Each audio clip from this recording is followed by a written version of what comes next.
போன வீடியோவில் சுப செய்தி சொல்லப்பட்ட 10 சஹாபாக்களை பற்றி பார்த்தோம். இந்த 10 சஹாபாக்களில் ஒரு சஹாபிக்கும் ஒரு சிறப்பு இருக்கிறது. அந்த ஒவ்வொரு சிறப்பாக நமது ஹாஃபில் ஸ்பீச் சேனலில் பதிவு செய்யப்படும்.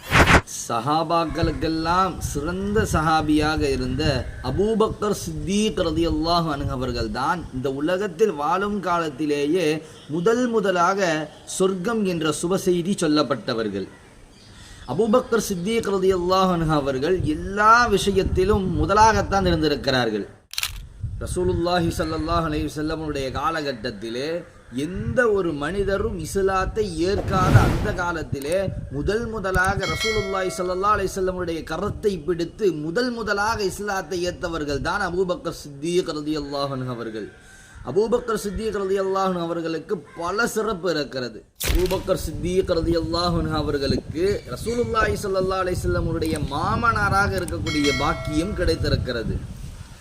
ரசூலுல்லாஹி ஸல்லல்லாஹு அலைஹி வஸல்லம் அவர்கள் அபூபக்கர் சித்தீக் ரலியல்லாஹு அன்ஹு அவருடைய குணத்தை பற்றி சொல்லுவார்கள். இந்த உலகத்தில் மொத்தம் 360 நற்குணங்கள் இருக்கிறது. அந்த எல்லா நற்குணங்களும் உங்களிடத்தில் இருக்குது அபூபக்கரே. ரசூலுல்லாஹி ஸல்லல்லாஹு அலைஹி வஸல்லம் அப்படித்தான் சஹாபாக்களை உருவாக்கினார்கள். இதே போல அடுத்தடுத்த சஹாபாக்கள் எல்லாம் எப்படி வாழ்ந்திருக்கிறார்கள் என்று நமது ஹாஃபில் ஸ்பீச் சேனலிலே தெரிந்து கொள்ளுங்கள். அஸ்ஸலாமு அலைக்கும் வரஹ்மத்துல்லாஹி வபரகாத்துஹு.